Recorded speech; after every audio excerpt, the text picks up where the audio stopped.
Ooh. Oh. Behave myself, Okay. Good afternoon, folks. My name is Robert Whatley, and right over here is my lovely wife, Melodye, of almost 50 years this July. Thank you. Wow. Oh, I'm impressed. Okay. now don't ask me for the date now. I'll get in big trouble. But anyway, I'd like to welcome each and every person here today. We have some friends of ours also in the audience. But anyway, my name is Robert Whatley. I spent 25 years in the military, 5 years in the Army as a combat engineer, and 20 years in the Navy. We met in the Navy. My wife and I were in the Navy electronics school at the same time in Great Lakes, Illinois. It was the Navy that brought us to Connecticut, first in 1977, and then permanently in 1980. When our children were young, we became involved in living history. We would dress in funny clothes, sleep in tents, cook over open fires. We did that about 30 years. Therefore, the Revolutionary time period, French and Indian time period, and the Mountain Man / Long Hunter period. We lived in Norwich, seemed like forever, and then we moved to Ashford about 10 years ago. During this time, we started getting the World War II magazine.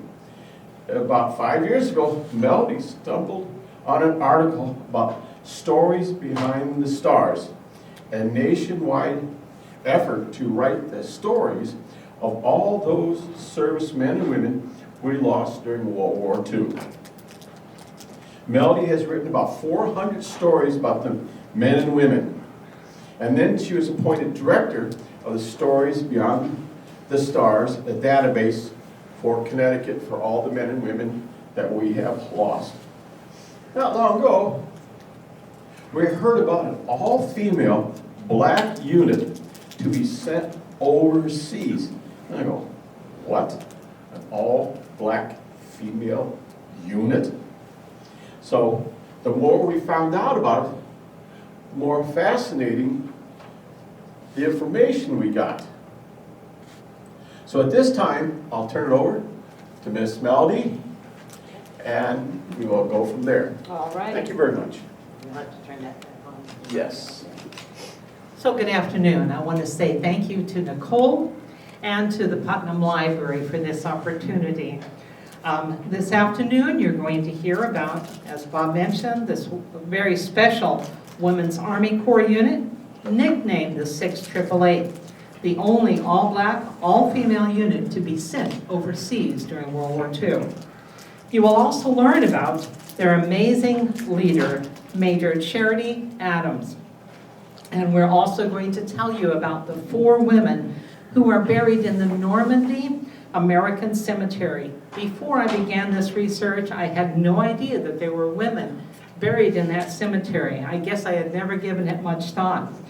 There, among a sea of almost, let me find a picture of the, the cemetery.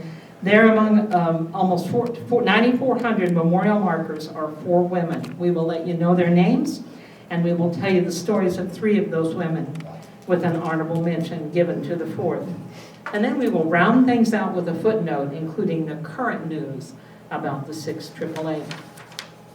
So during World War II, there was a shortage of postal clerks to sort mail. The men, of course, were needed for other components of the war. The powers that be knew that mail was piling up, and they needed to get those letters and packages to the troops. The 88 Central Postal Directed Battalion, which is a mouthful, which was nicknamed the 688, so much easier to say, rolls off the tongue so much better, as was established just for such a purpose. This unit, as we mentioned, would be the only all-female, all-black unit to be sent overseas. Their motto was no mail, low morale. I have one book and a couple of magazines. There's a nice article about them in the DAV magazine, and that's what it says on front. No mail, low morale. That was their motto. Eleanor Roosevelt and Mary McLeod Bethune are shown here in the picture, and they were good friends. Mary McLeod Bethune was an educator, civil rights activist, and part of President Roosevelt's Black Cabinet, which really pushed for such a unit. These women were well trained. Put them to work, they were told. Now, I have a funny story. I was telling Nicole about this. I have a funny story about this picture. If you go online, now this picture has been cleaned up quite a bit. If you go online, there was a third person in that picture, and they were like whited out. It was like either with white marker or something, and all you could see was this person's hairline. So they really cleaned this up, and it would be an interesting story to know who that third person was and why.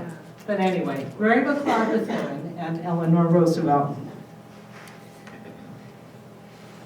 So the unit, made up of 855 women, 21 officers, and 834 enlisted, were assigned to clear that backlog of mail.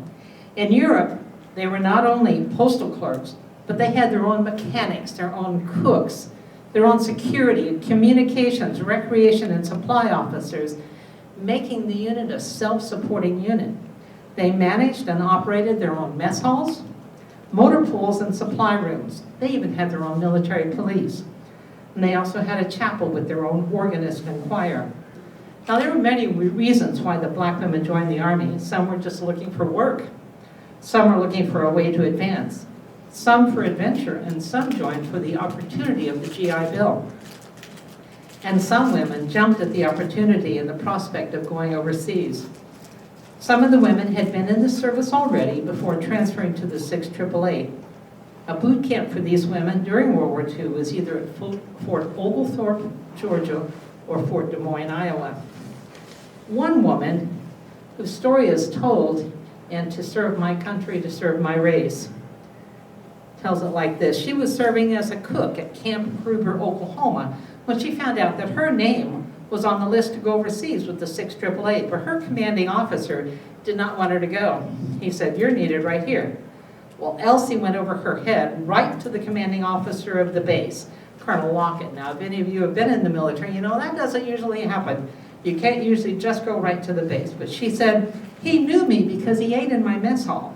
One day she was so provoked, she didn't bother putting her coat on even though it was cold outside, and walked right over to Colonel Lockett's office.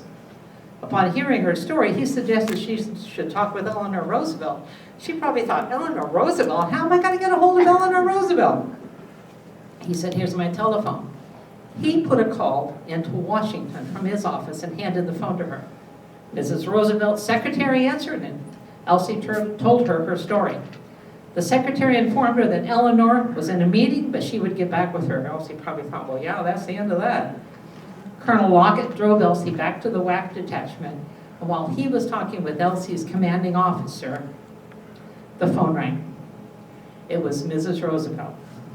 She asked Elsie's commanding officer, "Do you know Elsie Oliver?" The SEAL responded, "Yes, I do." "Well, have her ready for shipment at 4 p.m. this afternoon." And that was the extent of the conversation. Elsie says, "I think at 4 p.m. I was the first one waiting for the train." So training for the 6th AAA, as well as training to go overseas, was at Fort Oglethorpe. Major Charity Adams was assigned as the CO of the 6th AAA. Before being picked as the first commanding officer of the unit, she had been the training officer at Des Moines, Iowa. I want to tell you a little bit about Charity. Charity Adams was born in 1918 in Vance County, North Carolina. Her father, Eugene Adams, was a preacher, and her mother, also named Charity, was a school teacher. By 1930, the family, which consisted of Eugene and his wife Charity, and their children, Charity, Avery, Lucia, and John, lived in Columbia, South Carolina. Charity graduated from Booker T. Washington High School in Columbia, South Carolina as valedictorian. Upon graduation, she received a scholarship to attend Wilberforce University in Ohio. She graduated from Wilberforce in 1938, majoring in math, physics, and apparently Latin. After graduation, she returned to Columbia, South Carolina, and taught math while studying part-time for her MA in psychology. Charity Adams joined the Women's Auxiliary Army Corps, as it was known at first, In July of 1942, she, as I mentioned, was stationed at Fort Des Moines, Iowa, and was assigned as a training supervisor at base headquarters. She was in the first graduating class for black women officers in the Army Corps. By December of 1944, she had reached the rank of major and was transferred to Fort Oglethorpe, where she was chosen to lead the 6th AAA.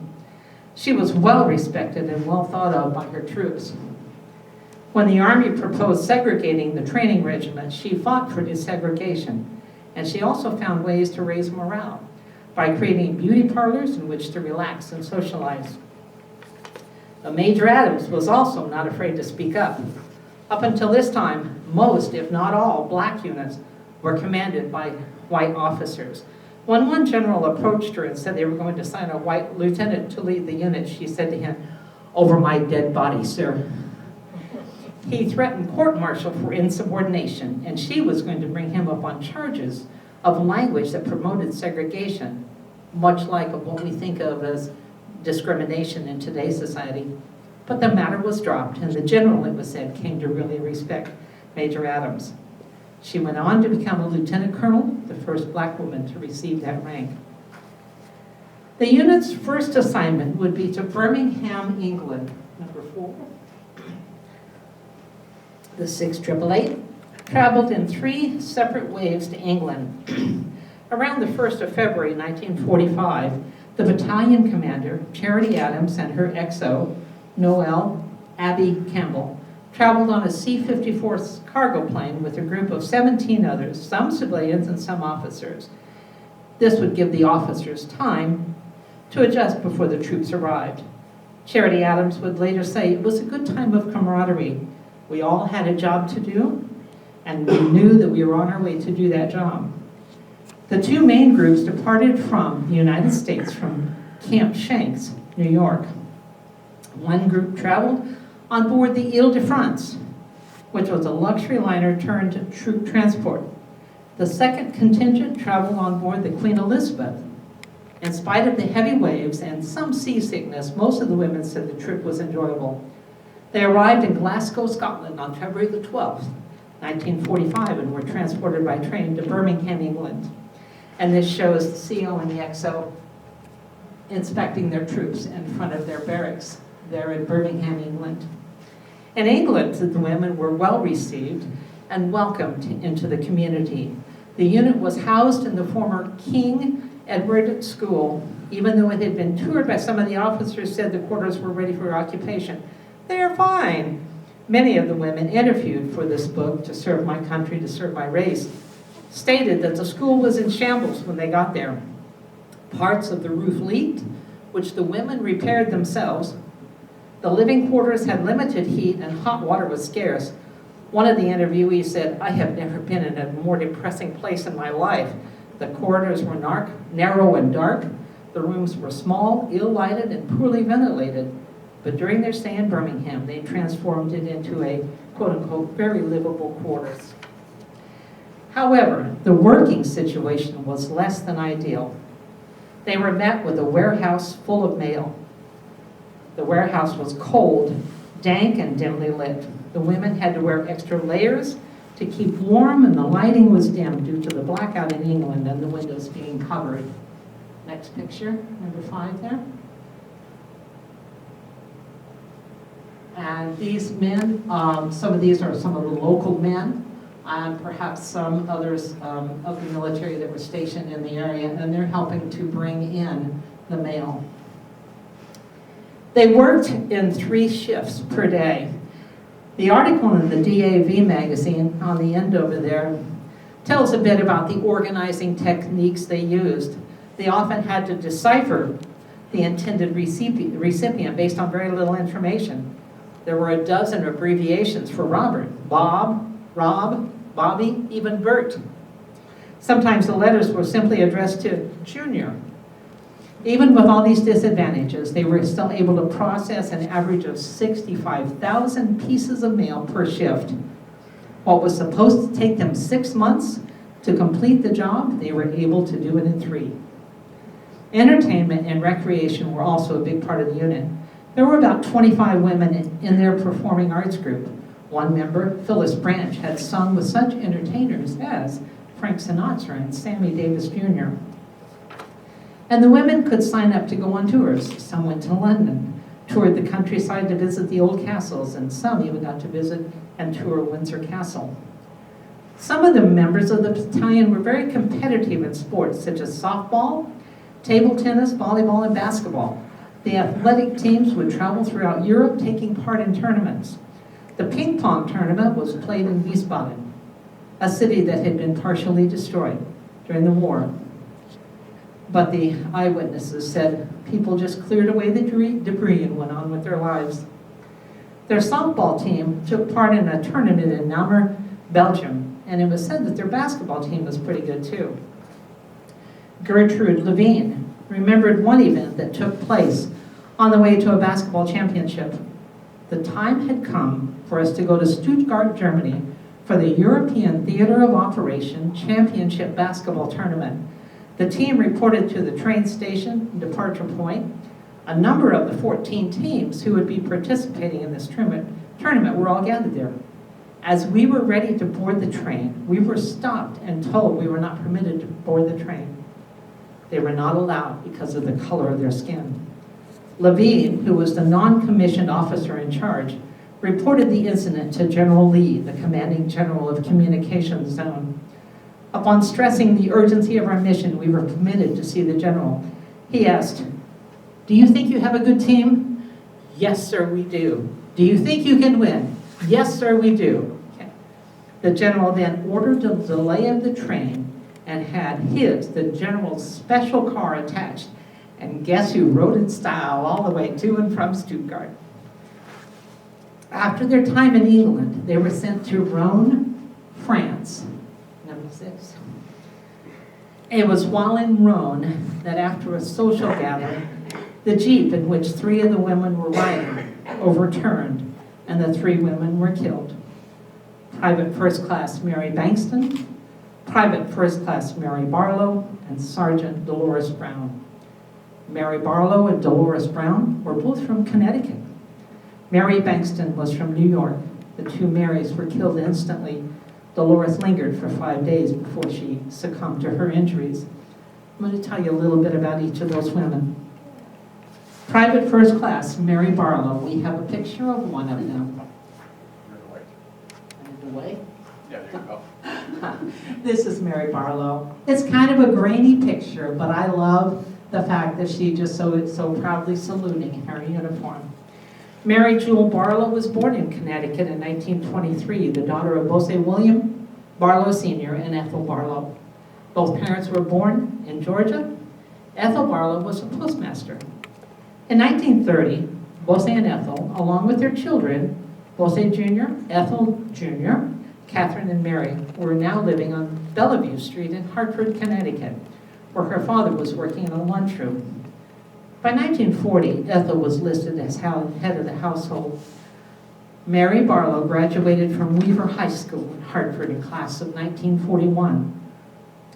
Giving credit to where credit is due, one of our other Stories Behind the Stars volunteer writers uncovered this about Mary. Her nickname was Scrumpy. Her yearbook describes this about her: a live wire, shines as a jitterbug, personality full of fun, wit, and laughter, numerous and true friends. After graduation, she joined the Women's Army Corps and was sent to Fort Oglethorpe for basic training. She would then be assigned to the 6th AAA.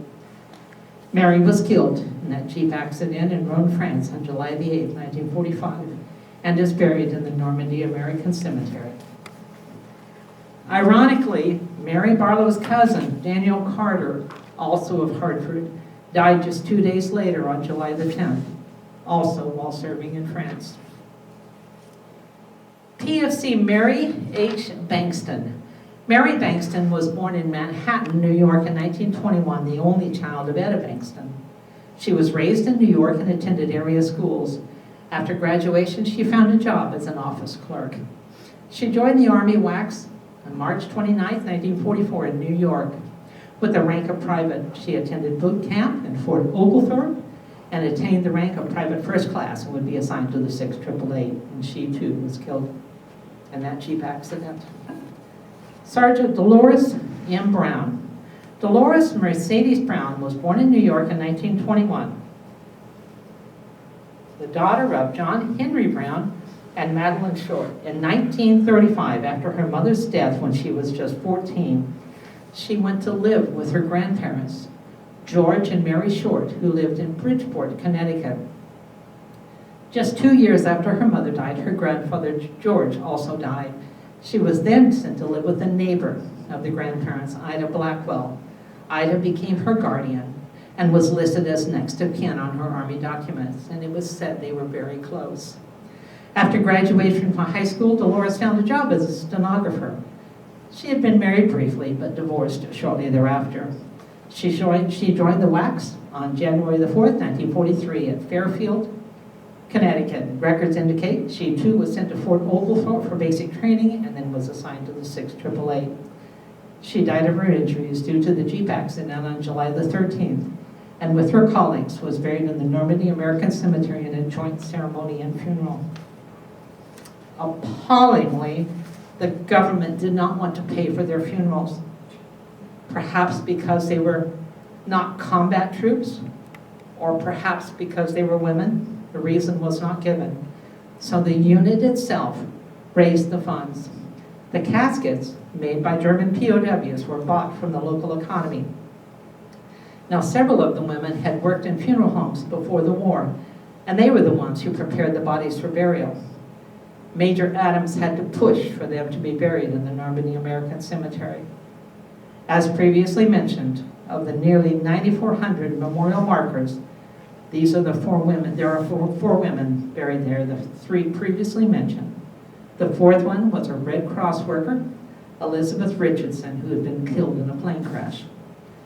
Back in the fall, I had the opportunity to tell this story to a group of veterans who had gathered at the Patchogue Forest for one of the Walktober events, if you're familiar with that. One man, Marcus, raised his hand.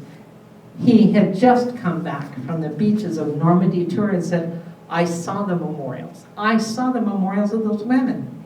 His tour guide had pointed out the memorials for the 4 women. I thought, how cool is that?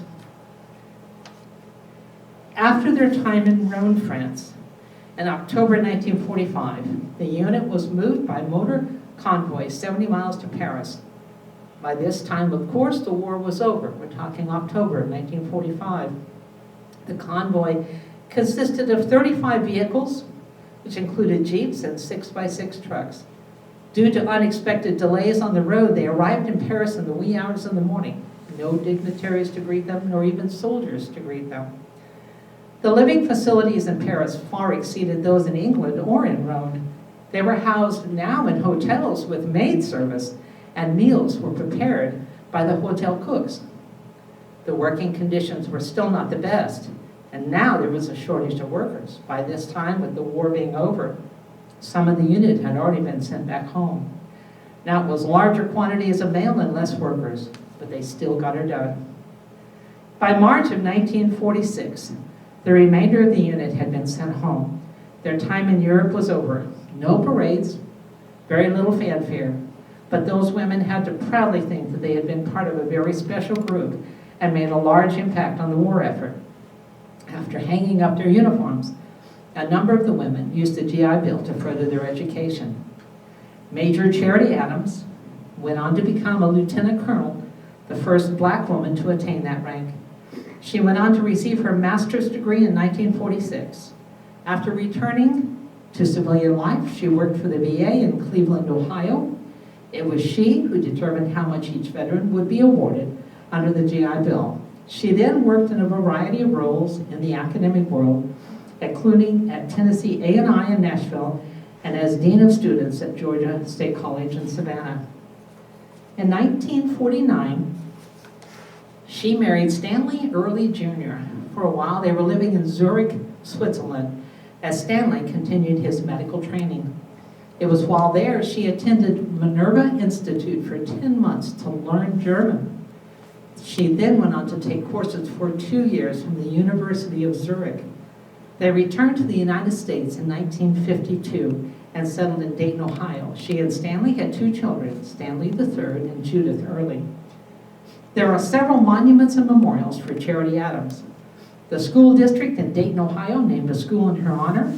It's called the Charity Adams Early Academy for Girls. There was also a monument for the 688 at Fort Leavenworth, Kansas, with a bust of Charity Adams adorning the top. And in 2023, Fort Lee, Virginia was redesignated as Fort Gregg, next one, Dash Adams, for Lieutenant General Arthur J. Gregg, the first black man to reach the rank of Lieutenant General, and for Lieutenant Colonel Charity Adams Early. And in 2022, the unit was finally awarded the Congressional Gold Medal for their time in service in Europe. There is a movie out about the unit titled 6888. How many have seen the movie? A good number of you. I thought it was well done. I thought they handled it very well. Of course, it stars Kerry Washington, and directed by Tyler Perry. Oprah Winfrey is in it as Mary McLeod Bethune. I don't know how long it's going to be on Netflix, but I highly encourage you, if you haven't seen it, do. It was very well done. There is an interesting story about the filming of the movie. They were on set, I believe, in Georgia. They had gone to a local collector because they needed a couple more Jeeps for props for the movie. Upon hearing that it was about the 6888, the collector said, "I have something to show you." So in the presence of Tyler Perry and Kerry Washington, the gentleman pulled out a World War II trunk. It was Charity Adams' original trunk. It held her uniform, seeds from her victory garden, which they said she was very proud of that, letters, pictures, and her medals. And they described the moment as surreal. One of the women who had served in the 6888, Lena Derricott King, whose love story was woven throughout the movie, got to see a version, although incomplete, of the new film. She died at the age of 100, January a year ago. It is nice to know that hidden gems like this story from World War II are being brought to light, whether it be opportunities like this, or whether it is being brought to the big screen. Future generations should know about the sacrifices and efforts made from the greatest generation. Just a reminder, 6888 on Netflix. I hope you get to see it. Thank you.